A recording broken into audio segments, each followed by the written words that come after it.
My name is Chip Conley, and I am the head of global hospitality and strategy for AirBnB, but that's one of many different things I do.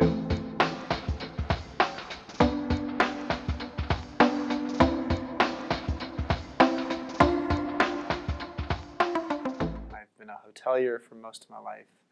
I've written a lot of books, many of them on meaning, and I've created a website called Fest 300, which is the world's most popular festival website.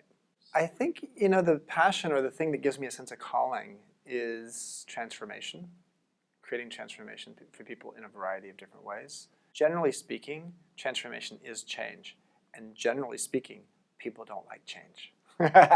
So transformation is sort of an extreme form of change, and if people don't like change, transformation better be damn good for you to actually say, yes, that kind of change I like.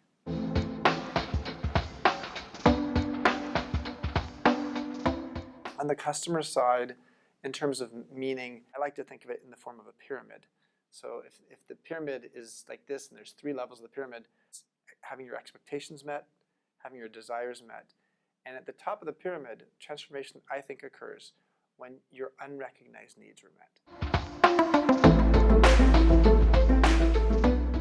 So I think when it comes to meaning for employees, it's different than for the customer a little bit. The meaning for an employee, I think there's 2 components to it. There's meaning in work and there's meaning at work. A lot of employers don't think about both of these. They get fixated on one or the other. An employer who focused on meaning in work would focus on making sure people really love the work they do. But the company might not have a purpose that creates a halo effect. We understand the environmental footprint. What we don't understand very well is the emotional fist print. Like a fist print, like, what's the emotional fist print of a company with a terrible culture?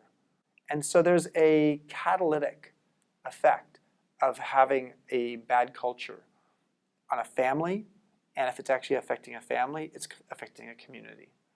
So, I think what we're looking for is upward spirals in life, and how can, frankly, the opposite of that occur?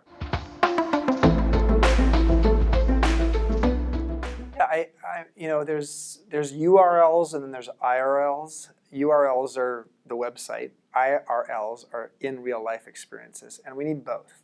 And what I mean by that is that the more obsessed we are with our iPhones and with our texting, the more we actually need the in real life connecting experience.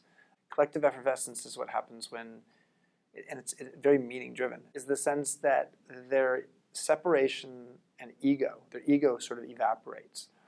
What comes in its place is a sense of communal joy, that sense of connection. And that's magical. My belief in the sharing economy, and I don't think it's actually the best description, I think collaborative consumption is another way to put it.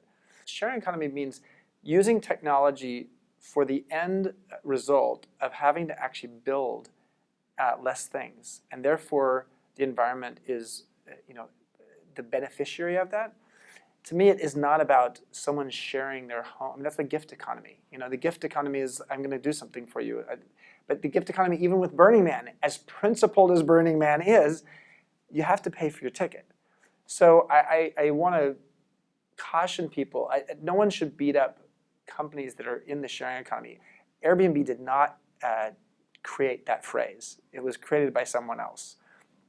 So what you need to do is not judge the phrase. What you need to do is judge the activity and the morals or ethics of the company.